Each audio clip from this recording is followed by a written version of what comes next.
ജയലൻ. PSC എക്സാംസിന് prepare ചെയ്യുന്ന എല്ലാവർക്കും ജയലൻ PSCയുടെ YouTube ചാനലിലേക്ക് സ്വാഗതം. സോ സെക്രട്ടേറിയറ്റ് ഓഫീസ് അറ്റൻഡന്റ് എക്സാമിനെ കുറിച്ച് നമ്മൾ കഴിഞ്ഞൊരു വീഡിയോയിൽ ഡിസ്കസ് ചെയ്തിട്ടുണ്ടായിരുന്നു.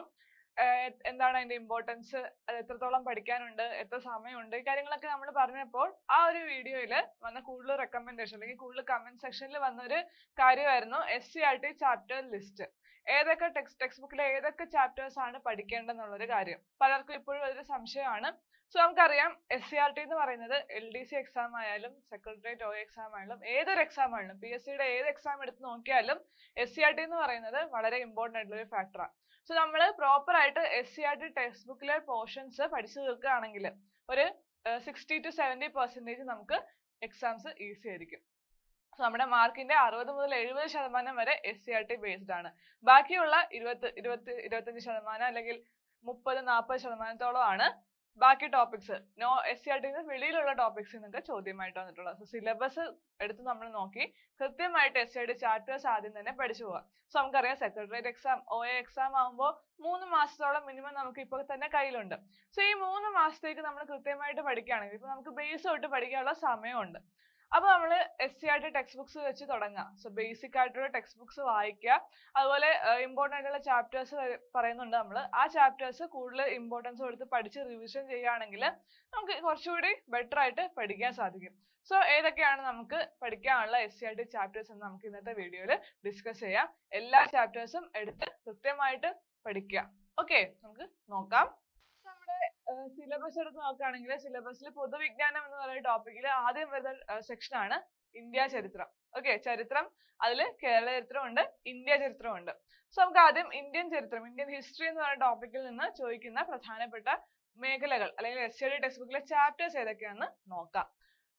സോ ഇവിടെ നമ്മൾ നോക്കുകയാണെങ്കിൽ 7ാം ക്ലാസ്സിലെ ചാപ്റ്റർ 2, 3, 4, 9 ഇത്രയും ചാപ്റ്റേഴ്സിൽ ഇന്ത്യൻ ഹിസ്റ്ററി എന്ന ടോപ്പിക്കിൽ നിന്ന് ചോദ്യം വരാറുണ്ട്. കച്ചവടത്തിൽ നിന്നും അധികാരത്തിലേക്ക് ബ്രിട്ടീഷുകാരുടെ ഇന്ത്യയിലേക്കുള്ള ആഗമനം, യൂറോപ്യന്മാരുടെ ആഗമനം തൊട്ടിട്ട് എങ്ങനെയാണ് അവർ അധികാരത്തിലെത്തിയ പ്രധാനപ്പെട്ട ലഹളകൾ, അങ്ങനത്തെ കാര്യങ്ങളെല്ലാം ഡിസ്കസ് ചെയ്യുന്നതാണ്. സോ കച്ചവടത്തിൽ നിന്ന് അധികാരത്തിലേക്ക് ചെറുത്തുനിൽപ്പും 1ാം സ്വാതന്ത്ര്യ സമരവും, നമുക്കറിയാം 1ാം സ്വാതന്ത്ര്യ സമരം എന്ന് പറയുന്നത് ഒരു കീ ഹോട്ട് ടോപ്പിക്സിൽ ഒന്നാണ്.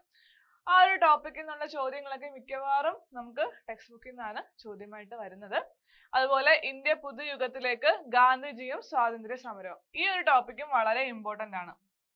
ഓക്കെ, സോ ഇത്രയും ചാപ്റ്റേഴ്സ് ആണ് ഇന്ത്യൻ ഹിസ്റ്ററിയിൽ നോക്കേണ്ടത്. അതുപോലെ തന്നെ 10ാം ക്ലാസ്സിലെ ബ്രിട്ടീഷ് ചൂഷണവും ചെറുത്തുനിൽപ്പും, സംസ്കാരവും ദേശീയതയും, അതുപോലെ സമരവും സ്വാതന്ത്ര്യവും, സ്വാതന്ത്ര്യാനന്തര ഇന്ത്യ. സോ ഈ ഒരു സ്വാതന്ത്ര്യാനന്തര ഇന്ത്യ എന്ന് പറയുന്ന ടോപ്പിക് അത് നമുക്ക് ഇന്ത്യൻ ഹിസ്റ്ററിയിൽ ഉള്ളൊരു ടോപ്പിക്കാണ്. പക്ഷെ അതിൽ നിന്ന് വളരെ ഇമ്പോർട്ടൻ്റ് ആയ ടോപ്പിക്കാണ്. അത് ഒരുപാട് കാര്യങ്ങൾ പഠിക്കാനുണ്ടെങ്കിലും ഈ ഒരു ചാപ്റ്റർ മാത്രമാണ് SCERT അതിൽ ബേസ് ആയിട്ട് വരുന്നത്. അതുകൊണ്ട് തന്നെ ഈ ഒരു ചാപ്റ്ററിൽ നിന്ന് ഒരുപാട് ചോദ്യങ്ങൾ വരാറുണ്ട്. സോ ഈ ഒരു ചാപ്റ്റർ ആ ഒരു ഇമ്പോർട്ടൻസ് കൊടുത്ത് തന്നെ പഠിക്കുക. പോസ്റ്റ് ഇൻഡിപെൻഡന്റ് ഇന്ത്യ ആ ഒരു ടോപ്പിക്കിൽ നിന്ന് നമുക്ക് ഡീറ്റെയിൽ ആയിട്ട് പഠിക്കാൻ SCERT ടെക്സ്റ്റ് ബുക്കിലുള്ള ഒരു ചാപ്റ്റർ ആണ് ചാപ്റ്റർ 7. അത് ആ ഒരു ഇമ്പോർട്ടൻസ് കൊടുത്ത് തന്നെ പഠിക്കാൻ ശ്രമിക്കുക. ഓക്കെ, സോ 10ാം ക്ലാസ് വരെയുള്ള ടെക്സ്റ്റ് ബുക്കും ചാപ്റ്റേഴ്സും ആണ് നമ്മൾ ഡിസ്കസ് ചെയ്യുന്നത്. +1, +2 ടോപ്പിക്സിലും കുറച്ച് ചാപ്റ്റേഴ്സ് ഉണ്ട്. അത് നമുക്ക് ഡീറ്റെയിൽ ആയിട്ട് പിന്നീട് നോക്കാം. സോ ഇപ്പോൾ നമ്മൾ 10ാം ക്ലാസ് വരെ ടെക്സ്റ്റ് ബുക്ക് ബേസ് ആയിട്ട് വരുന്ന ടെക്സ്റ്റ് ബുക്കിൽ ഏതൊക്കെയാണ് ഇമ്പോർട്ടൻ്റ് ആയിട്ടുള്ള ചാപ്റ്റേഴ്സ് എന്നാണ് നോക്കുന്നത്. ഓക്കെ, ഇനി കേരള ഹിസ്റ്ററി നോക്കുകയാണെങ്കിൽ കേരള ഹിസ്റ്ററി ബേസ്ഡ് ആയിട്ട് 2 ചാപ്റ്റേഴ്സ് ആണുള്ളത്. 7ാം ക്ലാസ്സിലെ നവകേരള സൃഷ്ടിക്കായി, അതുപോലെ 10ാം ക്ലാസ്സിലെ കേരളം ആധുനികതയിലേക്ക്. ഈ 2 ടോപ്പിക്സ് കൃത്യമായിട്ട് പഠിക്കുക. ഈ 2 ചാപ്റ്റേഴ്സും നല്ലപോലെ റിവൈസ് ചെയ്യുക. ഈ ചാപ്റ്റേഴ്സിലെ ഓരോ സെന്റൻസുകളും ചോദ്യമായിട്ട് വരാറുണ്ട്. ഇപ്പൊ നമ്മൾ നവോത്ഥാന നായകന്മാരെ കുറച്ച് പേരെ കുറിച്ച് ഈ ഒരു ടെക്സ്റ്റ് ബുക്കിൽ മെൻഷൻ ചെയ്തിട്ടുണ്ട്, ഈ ഒരു ചാപ്റ്റേഴ്സിൽ മെൻഷൻ ചെയ്തിട്ടുണ്ട്. അവരെ കുറിച്ചുള്ള കാര്യങ്ങൾ ഓരോ സെന്റൻസ് ബൈ സെന്റൻസ് ചോദ്യമായിട്ട് വരാറുണ്ട്. സോ ഈ ഒരു നവോത്ഥാന നായകരുമായി ബന്ധപ്പെട്ടിട്ടുള്ള +1, +2 ടെക്സ്റ്റ് ബുക്സും ഉണ്ട്. അതും കൂടി ഒന്ന് റെഫർ ചെയ്യാൻ ശ്രമിക്കുക. ഓക്കെ, സോ കേരള ഹിസ്റ്ററിയായിട്ട് ബന്ധപ്പെട്ടുള്ള പ്രധാനപ്പെട്ട 2 ചാപ്റ്റേഴ്സ് ആണ് 7ാം ക്ലാസ്സിലെയും 10ാം ക്ലാസ്സിലെയും ചാപ്റ്റർ 8. ഓക്കെ, ഇനി വേൾഡ് ഹിസ്റ്ററി നോക്കുകയാണെങ്കിൽ വേൾഡ് ഹിസ്റ്ററി ബേസ് നമുക്ക് കൃത്യമായിട്ടൊരു കറക്റ്റ് ആയിട്ട് ഏതൊക്കെ ടോപ്പിക്സ് ആണെന്നുള്ള കൃത്യമായിട്ട് സിലബസിൽ പറഞ്ഞിട്ടുണ്ട്. അതായത് ഇപ്പം നമ്മുടെ French revolution, Russian revolution, American വിപ്ലവം, ഇങ്ങനെ ഓരോ വിപ്ലവങ്ങളും എന്തൊക്കെയാണ് പഠിക്കേണ്ടതെന്ന് കൃത്യമായിട്ട് അവിടെ പറയുന്നുണ്ട്. സോ അതുമായിട്ട് ബേസ് ചെയ്തിട്ടുള്ള SCERT ടെക്സ്റ്റ് ബുക്കിലെ ചാപ്റ്റേഴ്സ് ആണ്. 7ാം ക്ലാസ്സിലെ ഫസ്റ്റ് ചാപ്റ്റർ യൂറോപ്പ് പരിവർത്തന പാതയിൽ, 10ാം ക്ലാസ്സിലെ ഫസ്റ്റ് ചാപ്റ്റർ ലോകത്തെ സ്വാധീനിച്ച വിപ്ലവങ്ങൾ, അതുപോലെ ലോകം 20ാം നൂറ്റാണ്ടിൽ ലോകയുദ്ധവും തുടർച്ചയും. ഇത് 2011 വേർഷനിലെ ടെക്സ്റ്റ് ബുക്കിലുള്ള ഒരു ചാപ്റ്റർ ആണ്, ലോകയുദ്ധവും തുടർച്ചയും. അതുപോലെ 5ാമത്തെ ചാപ്റ്റർ ആയ രണ്ടാം ലോകയുദ്ധവും സാമ്രാജ്യത്വത്തിന്റെ തകർച്ചയും. ഇതും 2011 വേർഷനിലെ ടെക്സ്റ്റ് ബുക്കിലാണ്. ഓക്കെ, സോ ഇത്രയും ചാപ്റ്റേഴ്സ് ആണ് വേൾഡ് ഹിസ്റ്ററി ആയിട്ട് ബന്ധപ്പെട്ട് നമുക്ക് പഠിക്കാനുള്ളത്. ഇനി നമ്മള് Indian history, world history, Kerala history, ഇത്രയും ടോപ്പിക്സ് ആണ് ഹിസ്റ്ററി ബേസ്ഡ് ആയിട്ട് വരുന്നത്. ആ ഹിസ്റ്ററിയിലെ പ്രധാനപ്പെട്ട ചാപ്റ്റേഴ്സ് ആണ് നമ്മൾ പറഞ്ഞത്. സോ ഈ ചാപ്റ്റേഴ്സ് എല്ലാം തന്നെ കറക്റ്റ് ആയിട്ട് നമ്മൾ പഠിക്കാം. അതുപോലെ ഇതിൽ നിന്ന് ചോദ്യങ്ങൾ നമ്മളിപ്പോൾ പ്രീവിയസ് ഇയർ ക്വസ്റ്റ്യൻസ് വർക്ക്ഔട്ട് ചെയ്ത് നോക്കുമ്പോൾ നമുക്ക് മനസ്സിലാവും ഇതിൽ ഓരോ സെന്റൻസുകളും നമുക്ക് ചോദ്യമായിട്ട് വരുന്നുണ്ട്. അപ്പൊ അത്രയും ഇമ്പോർട്ടൻസ് ഉള്ള ചാപ്റ്റേഴ്സ് ആണ് ഇതെല്ലാം തന്നെ. സോ ഇപ്പൊ നമുക്ക് സമയമുണ്ട്, ബേസിക്സ് തൊട്ട് നോക്കി തുടങ്ങാൻ പറ്റും. അപ്പൊ ബേസ് എന്ന രീതിയിൽ നമുക്ക് SCERT വായിച്ച് തുടങ്ങാം. സോ ഒരു ഐഡിയ ഇല്ലാത്തവർ, അതായത് ആദ്യം തുടക്കക്കാർക്ക് വേണ്ടിയിട്ട് ഒരു ഐഡിയ ഉണ്ടാവാനായിട്ട് ഏറ്റവും ബെസ്റ്റ് സോഴ്സ് എന്ന് പറയുന്നത് ടെക്സ്റ്റ് ബുക്ക് തന്നെയാണ്, SCERT ടെക്സ്റ്റ് ബുക്സ്. സോ ഇത് ബേസ് ചെയ്തുള്ള ക്ലാസ്സസ് ആണ് നമ്മൾ ആപ്പിൽ പ്രൊവൈഡ് ചെയ്യുന്നത്. SCERT ടെക്സ്റ്റ് ബുക്സും അതിൽ പുറത്തുനിന്നുള്ള കാര്യങ്ങളും കൂടി ഇൻക്ലൂഡ് ചെയ്തിട്ടാണ് ക്ലാസ്സസ് ഒക്കെ പ്രൊവൈഡ് ചെയ്യുന്നത്. സോ ക്ലാസ്സസ് ഫോളോ ചെയ്യുന്നവർക്ക് SCERT ടെക്സ്റ്റ് ബുക്സ് സെപ്പറേറ്റ് വായിക്കണം എന്ന് നിർബന്ധമില്ല. ബട്ട് സ്റ്റിൽ നമുക്കൊരു ഐഡിയ കിട്ടാൻ, നമുക്കൊരു സ്റ്റാർട്ടിങ്, ഒരു ബിഗിനർ എന്ന രീതിയിൽ ഒരു ഐഡിയ കിട്ടാൻ ഈ ടെക്സ്റ്റ് ബുക്കിലെ ചാപ്റ്റേഴ്സ് ഒക്കെ വായിച്ചു നോക്കുന്നത് വളരെ നല്ലതാണ്. അത് നമുക്ക് കുറച്ചുകൂടി കോൺഫിഡൻസ് കൂടും. ഓക്കെ, സോ ആ ഒരു കാര്യം ഓർത്തു വെക്കാം. ഇനി അടുത്തതാണ് കേരള ജോഗ്രഫി. ഓക്കെ, കേരളത്തിന്റെ ഭൂമിശാസ്ത്രം എന്ന് പറയുന്ന ടോപ്പിക്കിൽ നിന്നുള്ള പ്രധാനപ്പെട്ട ചാപ്റ്റേഴ്സ് ഏതൊക്കെയാണ്? 5ാം ക്ലാസ്സിലെ കേരളക്കരയിൽ, അതുപോലെ 6ാം ക്ലാസ്സിലെ കേരളം, മണ്ണും മഴയും മനുഷ്യനും. സോ ഈ ടോപ്പിക്സ് അത്ര വാസ്റ്റ് ആയിട്ട് അല്ലെങ്കിൽ ഡീപ്പ് ആയിട്ടുള്ള കാര്യങ്ങളൊന്നുമില്ല. നമുക്ക് ബേസിക് ആയിട്ട് ഒരു ഐഡിയ കിട്ടാൻ മാത്രം ഇതുകൊണ്ട് യൂസ് ഉള്ളൂ. ഇതിനെ കുറിച്ച് നമുക്ക് കുറച്ച് എക്സ്ട്രാ റീഡിങ്സും ആവശ്യം വരും. നദികളായാലും ജില്ലകളായാലും പല കാര്യങ്ങളും ചോദ്യങ്ങൾ വരുന്ന മേഖല കുറച്ചുകൂടി ഡീപ്പായിട്ട് നമുക്ക് നോക്കേണ്ടതുണ്ട്. പക്ഷെ ഒരു ബേസിക് ഐഡിയ കിട്ടാനായിട്ട് ഈ ചാപ്റ്റേഴ്സ് റെഫർ ചെയ്യാം. അതുപോലെ ഇന്ത്യൻ ജോഗ്രഫി നോക്കുകയാണെങ്കിൽ, ഇന്ത്യൻ ജോഗ്രഫി ഇതില് ചാപ്റ്റർ 5 ഉണ്ട്. 5ാം ക്ലാസ്സിലെ ചാപ്റ്റർ 11 ഉണ്ട്. നമ്മുടെ ഇന്ത്യയെ കുറിച്ചുള്ള, ഇന്ത്യൻ ജോഗ്രഫിയെ കുറിച്ചുള്ള ബേസിക് ആയിട്ടുള്ള കാര്യങ്ങൾ സിമ്പിൾ വേർഡ്സിൽ പറയുന്നതാണ്. ഇതൊന്ന് ജസ്റ്റ് വായിച്ചു വിട്ടാൽ മതി, നമുക്ക് എല്ലാവർക്കും ഈസി ആയിട്ട് കിട്ടുന്ന കാര്യങ്ങളൊക്കെ തന്നെയാണ്. പക്ഷെ 7ാം ക്ലാസ്സിലെയും 10ാം ക്ലാസ്സിലെ ചാപ്റ്റേഴ്സ് നല്ല രീതിയിൽ തന്നെ പഠിക്കാം. ഓക്കെ, സോ ചാപ്റ്റർ 13 ഇന്ത്യയിലൂടെ, അതുപോലെ ചാപ്റ്റർ 7 വൈവിധ്യങ്ങളുടെ ഇന്ത്യ, ഇതും നമ്മൾ നേരത്തെ പറഞ്ഞ ഹിസ്റ്ററിയുടെ കാര്യം പറഞ്ഞ പോലെ തന്നെ ഓരോ സെന്റൻസും ചോദ്യമായിട്ട് വരാൻ സാധ്യതയുള്ള ഒരു ചാപ്റ്റർ ആണ്. ഓക്കെ, പിന്നെ വരുന്നത് ഇന്ത്യൻ സാമ്പത്തിക ഭൂമിശാസ്ത്രമാണ്, എക്കണോമിക്സ് ആയിട്ട് ബന്ധപ്പെട്ടുള്ള കാര്യങ്ങളാണ്, അതും ഇമ്പോർട്ടന്റ് ആണ്. അടുത്തതാണ് ലോക ഭൂമിശാസ്ത്രം. Okay, world geography. World geography നോക്കുകയാണെങ്കിൽ ഈ 5th 6th ചാപ്റ്റേഴ്സ് ഒക്കെ, അതായത് 5ാം ക്ലാസ്സിലെ 6ാം ക്ലാസ്സിലെ ചാപ്റ്റേഴ്സ് ഒക്കെ ജസ്റ്റ് ഒന്ന് വായിച്ചു വിട്ടാൽ മതി. പ്രപഞ്ചം എന്ന മഹാത്ഭുതം, വൻകരകളും സമുദ്രങ്ങളും, ഭൂമി കഥയും കാര്യവും, വൈവിധ്യങ്ങളുടെ ലോകം, ഈ കാര്യങ്ങളൊക്കെ ഒന്ന് വായിക്കുക. പിന്നീട് വരുന്ന 7ാം ക്ലാസ്സിലെ ചാപ്റ്റേഴ്സ് ആണ് ഭൂപടങ്ങളുടെ പൊരുൾ തേടി, ഭൂമിയും ജീവലോകവും, സൗരതാപവും അന്തരീക്ഷ സ്ഥിതിയും, ഭൗമ രഹസ്യങ്ങൾ തേടി. ഇതൊക്കെ ഇമ്പോർട്ടന്റ് ആയിട്ടുള്ള ചാപ്റ്റേഴ്സ് ആണ്. ഭൂപടങ്ങൾ വായിക്കാം. ഭൂപടങ്ങളിൽ നിന്നുള്ള ചോദ്യങ്ങളൊക്കെ നമുക്ക് PSC ചോദ്യമായിട്ട് വരാറുണ്ട്. ഭൂപടങ്ങളും മാപ്പുകളുമായിട്ട് ബന്ധപ്പെട്ട ഓരോ രേഖകൾ എന്തൊക്കെയാണ്, അങ്ങനത്തെ കാര്യങ്ങളൊക്കെ ചോദിക്കാറുണ്ട്. സോ ആ ചാപ്റ്റേഴ്സ് ഒക്കെ ആ ഒരു ഇമ്പോർട്ടൻസോടുകൂടി തന്നെ പഠിക്കുക. പിന്നെ ഭൂമിയുടെ പുതപ്പ്, നമ്മുടെ അന്തരീക്ഷ പാളികൾ, അതും ചോദ്യമായിട്ട് വരുന്നതാണ്, ഇത് ഇമ്പോർട്ടന്റ് ആണ്. അതുപോലെ ഭൂമിയുടെ ജലം, പിന്നെ വരുന്നതാണ് 9ാം ക്ലാസ്സിലെ സർവ്വവും സൂര്യനാൽ. അതുപോലെ 9th തന്നെ കാലത്തിന്റെ കയ്യൊപ്പുകൾ. ഈ ചാപ്റ്റേഴ്സിൽ നിന്നൊക്കെ ചോദ്യങ്ങൾ ഒരുപാട് PSC ചോദിച്ചിട്ടുള്ളതാണ്. അതുകൊണ്ട് തന്നെ ഇത് വളരെ ഇമ്പോർട്ടന്റ് ആണ്. 9ാം ക്ലാസ്സിലെ പ്രകൃതിയുടെ കൈകളാൽ സമുദ്രവും മനുഷ്യനും, ഇതൊക്കെ ഇമ്പോർട്ടന്റ് ആണ്. 10th എല്ലാ ചാപ്റ്റേഴ്സും വളരെ ഇമ്പോർട്ടന്റ് ആണ്. ഋതുഭേദങ്ങളും സമയവും, കാറ്റിന്റെ ഉറവിടം തേടി, ഭൂതല വിശകലനം ഭൂപടങ്ങളിലൂടെ, അതുപോലെ ആകാശ കണ്ണുകളും അറിവിന്റെ വിശകലനവും, ഇതെല്ലാം തന്നെ ഇമ്പോർട്ടന്റ് ആയിട്ടുള്ള ചാപ്റ്റേഴ്സ് ആണ്. നല്ല രീതിയിൽ തന്നെ ഇത് വായിക്കുക. ഓക്കെ,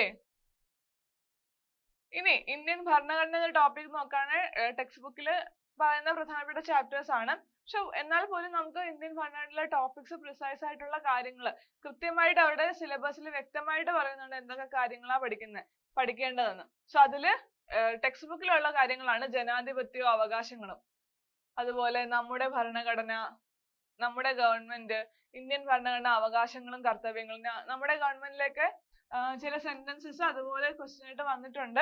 അതുപോലെ ബേസിക് ആയിട്ടുള്ള കാര്യങ്ങളാണ് ഇന്ത്യൻ ഭരണഘടനയെ കുറിച്ചുള്ളത്. നമ്മുടെ ഭരണഘടന എന്ന ചാപ്റ്ററിൽ ഇന്ത്യൻ ഭരണഘടന, അവകാശങ്ങളും കർത്തവ്യങ്ങളും നമുക്കറിയാം ഇമ്പോർട്ടന്റ് ആണ്. പിന്നെ ചാപ്റ്റർ 3 പൊതുഭരണത്തിൽ നിന്ന് ചോദ്യങ്ങൾ വരാറുള്ളതാണ്. അടുത്തത് എക്കണോമിക്സ്. ഈ ഒരു കോൺസ്റ്റിറ്റ്യൂഷൻ ടോപ്പിക്സ് ഒക്കെ ഇത് മാത്രം നോക്കിയാൽ മതി എന്ന് ചോദിച്ചാൽ അത് പോരാ, നമുക്ക് കുറച്ച് അധികം വായന കൂടി ആവശ്യമുണ്ട്. കാരണം ഇതിലുള്ള കാര്യങ്ങൾ നമുക്ക് ബേസിക് ആയിട്ടുള്ള കാര്യങ്ങളാണ്, ചോദ്യം വരുന്നതാണ്, സിമ്പിൾ ആയിട്ടുള്ള ചോദ്യങ്ങൾ ഇതിൽ നിന്നുണ്ട്. പക്ഷെ എന്നാൽ പോലും കുറച്ചുകൂടി ഡീറ്റെയിൽ ആയിട്ടുള്ള, ഇപ്പം പറഞ്ഞാണ് നിർമ്മാണ സമിതി, അതിൽ ഓരോ കമ്മിറ്റീസിന്റെ കാര്യങ്ങളോ അങ്ങനത്തെ കാര്യങ്ങളൊക്കെ ഡീപ്പായിട്ട് ചോദിക്കുമ്പോൾ നമുക്ക് ഇതിനേക്കാൾ കൂടുതൽ ആവശ്യമുണ്ട്. ഓക്കെ, സോ ആ ഒരു കാര്യം ഓർത്ത് വെക്കുക. ഇത് ബേസിക്സ് മാത്രമാണ് വരുന്നത്, നമുക്ക് എക്സ്ട്രാ റീഡിങ്ങിന്റെ ആവശ്യമുണ്ട് ഭരണഘടന ടോപ്പിക്സ് ഒക്കെ വെച്ച് നോക്കുമ്പോൾ. ഹിസ്റ്ററി ഒക്കെ നമുക്ക് കുറെ കാര്യങ്ങൾ അതിൽ തന്നെ എസ്എയുടെ ടെക്സ്റ്റ് ബുക്കിൽ തന്നെ കവർ ചെയ്യാവുന്നുണ്ട്. പക്ഷെ ഭരണഘടന പോലുള്ള ടോപ്പിക്സ് ഒക്കെ കുറച്ചുകൂടി നമുക്ക് എക്സ്ട്രാ ആയിട്ടുള്ള കാര്യങ്ങൾ ആവശ്യമുണ്ട്. ഓക്കെ, അടുത്താണ് എക്കണോമിക്സ്. എക്കണോമിക്സ് നമുക്കറിയാം വളരെ വേറിട്ട ചോദ്യങ്ങളൊക്കെ വരുന്ന ഒരു മേഖലയാണ്. പക്ഷെ 5 മാർക്കാണ് ഇതിന് വരുന്നത്. 5 മാർക്ക് നമുക്ക് പഠിച്ചാൽ ഈസി ആയിട്ട് സ്കോർ ചെയ്യാൻ പറ്റുന്ന ഒരു ഏരിയ ആണ്. സോ ഇതിൽ നമ്മൾ നോക്കുമ്പോൾ സാമ്പത്തിക ശാസ്ത്രമായിട്ട് നമ്മുടെ സിലബസുമായിട്ട് ബന്ധപ്പെട്ടുള്ള ടോപ്പിക്സ് വരുന്ന ചാപ്റ്റേഴ്സ് ആണ്. 5ാം ക്ലാസ്സിലെ കരുതലോടെ ചെലവിടാം, 6ാം ക്ലാസ്സിൽ വരുന്നതാണ് ഉൽപാദന പ്രക്രിയയിലൂടെ, അതുപോലെ പ്രകൃതിയുടെ വരദാനം, 7ലെ സാമ്പത്തിക സ്രോതസ്സുകൾ, സമ്പദ് ശാസ്ത്ര ചിന്തകൾ, ഇന്ത്യയും സാമ്പത്തിക ആസൂത്രണവും. ഇതില് ഈ ചാപ്റ്റേഴ്സ് ഒക്കെ വളരെ ഇമ്പോർട്ടന്റ് ആയിട്ടുള്ള ചാപ്റ്റേഴ്സ് ആണ്.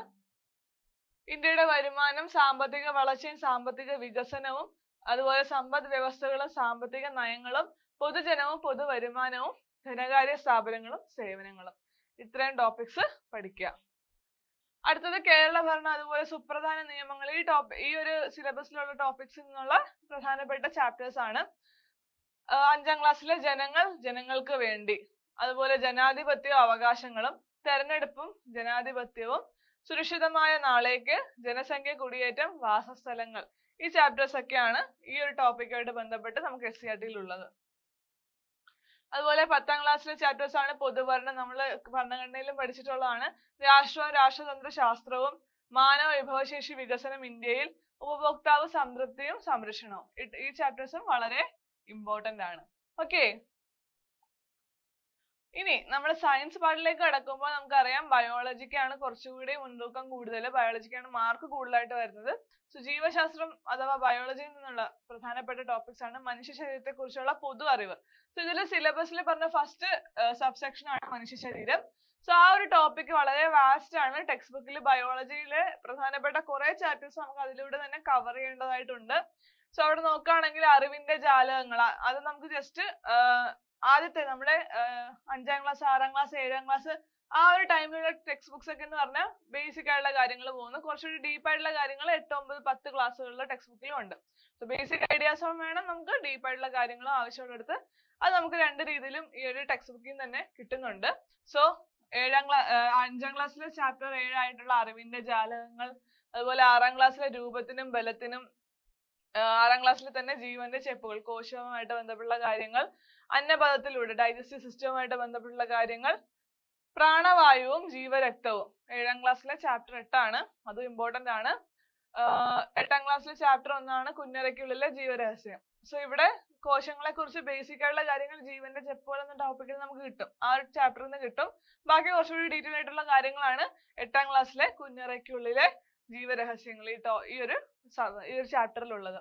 അതുപോലെ തന്നെയാണ് കോശജാലങ്ങൾ, ആനിമൽ ടിഷ്യൂസിനെ കുറിച്ചുള്ള കാര്യങ്ങളൊക്കെ 8ാം ക്ലാസ്സിലെ ചാപ്റ്റർ 2 പിന്നെ നമ്മൾ നോക്കുകയാണെങ്കിൽ ചാപ്റ്റർ 13 വൈവിധ്യ നിലനിൽപ്പിന്, തലമുറകളുടെ തുടർച്ച, റീപ്രൊഡക്ഷനും ഗ്രോത്തുമായിട്ട് ബന്ധപ്പെട്ടുള്ള കാര്യങ്ങളാണ്. പിന്നെ ആഹാരം, അന്നപഥം, ഡൈജസ്റ്റീവ് സിസ്റ്റത്തിന്റെ കുറച്ചുകൂടി ഡീറ്റെയിൽ ആയിട്ടുള്ള കാര്യങ്ങളാണ് ഇവിടെ പറയുന്നത്.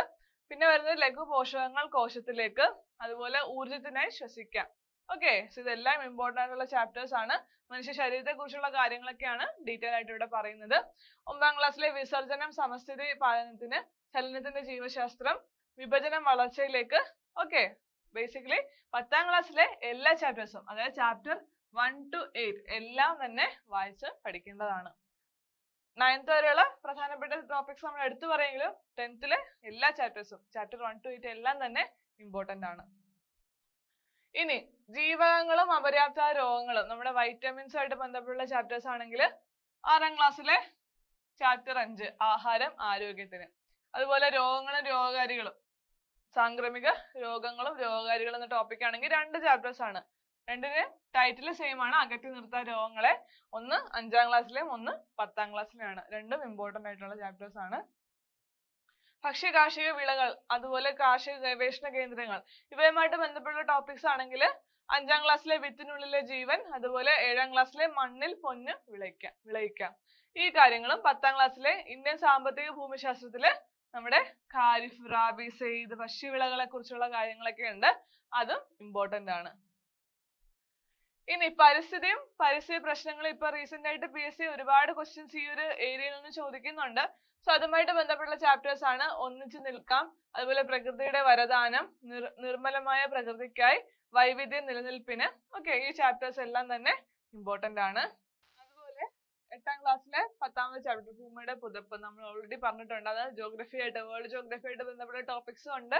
നമ്മുടെ ഹരിതഗ്രഹ പ്രഭാവങ്ങൾ, അതുപോലത്തെ കാര്യങ്ങൾ, പരിസ്ഥിതി പ്രശ്നങ്ങളുമായിട്ട് ബന്ധപ്പെട്ട കാര്യങ്ങളും ഈ ഒരു ചാപ്റ്ററിലുണ്ട്. അതുപോലെ 8ാം ക്ലാസ്സിലെ ചാപ്റ്റർ ആയിട്ടുള്ള ഭൂമിയിലെ ജലം, ജലസ്രോതസ്സുകൾ, ഓക്കെ, ജലമലിനീകരണം, ഇങ്ങനത്തെ കാര്യങ്ങളൊക്കെയാണ് ഭൂമിയുടെ ജലം എന്നുള്ള ടോപ്പിക്കിലുള്ളത്.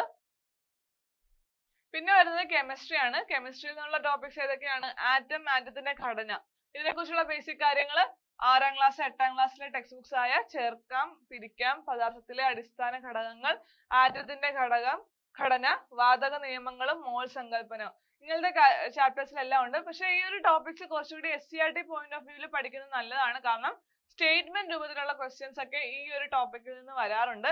അവ ഓൾമോസ്റ്റ് എല്ലാം തന്നെ ടെക്സ്റ്റ് ബുക്കിലെ അതേ സ്റ്റേറ്റ്മെന്റ്സ് ആണ് ചോദിക്കാറുള്ളത്. സോ ആ ഒരു ഇമ്പോർട്ടൻസോടെ ഇത് ഫോക്കസ് ചെയ്യുക. അയിരുകളും ധാതുക്കളും എന്ന ടോപ്പിക്കില് 10ാം ക്ലാസ്സിലെ ലോഹ നിർമ്മാണം എന്നൊരു ചാപ്റ്റർ ഉണ്ട്. പിന്നെ മൂലകങ്ങൾ, അവയുടെ വർഗീകരണം എന്ന് പറയുന്ന ടോപ്പിക്കില് 8ാം ക്ലാസ്സിലെ ലോഹങ്ങൾ, പീരിയോഡിക് ടേബിൾ, ഇലക്ട്രോൺ വിന്യാസം, ഈ ടോപ്പിക്സ്, ഈ ചാപ്റ്റേഴ്സ് ഒക്കെ നോക്കിയാൽ മതി. സോ ഓരോ ക്ലാസ്സസിനെ സെപ്പറേറ്റ് ഇവിടെ പറഞ്ഞിട്ടുണ്ട്. ആ ക്ലാസ്സിലെ ടെക്സ്റ്റ് ബുക്സിലെ ചാപ്റ്റേഴ്സ് ആണ് ഇവിടെ മെൻഷൻ ചെയ്തിട്ടുള്ളത്. ഹൈഡ്രജൻ, ഓക്സിജൻ എന്ന ടോപ്പിക് ആണെങ്കിൽ 9ാം ക്ലാസ്സിലെ 6ാമത്തെ ചാപ്റ്റർ ലോഹങ്ങളിലുണ്ട്. രസതന്ത്രം ദൈനംദിന ജീവിതത്തിൽ, ആ ഒരു ടോപ്പിക് നോക്കുകയാണെങ്കിൽ 5ാം ക്ലാസ്സിലെ ജീവജലം എന്ന ടോപ്പിക് ഉണ്ട്, ചാപ്റ്റർ ഉണ്ട്. അതുപോലെ 8ാം ക്ലാസ്സിലെ ലായനികൾ എന്ന ചാപ്റ്റർ, 8ാം ക്ലാസ്സിലെ തന്നെ ജലം എന്ന ചാപ്റ്റർ, 7ാം ക്ലാസ്സിലെ ആസിഡും ആൽക്കലികളും, അതുപോലെ 7ാം ക്ലാസ്സിലെ തന്നെ സുരക്ഷ ഭക്ഷണത്തിലും. ഈ ചാപ്റ്റേഴ്സിലൊക്കെ തന്നെ രസതന്ത്രം ദൈനംദിന ജീവിതത്തിൽ എന്ന് പറയുന്ന ടോപ്പിക്കിനെ കുറിച്ചുള്ള കാര്യങ്ങൾ പറയുന്നുണ്ട്. 8ാം ക്ലാസ്സിലെ ഫൈബറും പ്ലാസ്റ്റിക്കും, ആസിഡുകൾ, ബേസുകൾ, ലവണങ്ങൾ 9ാം ക്ലാസ്സിലെ ചാപ്റ്റർ ആണ്.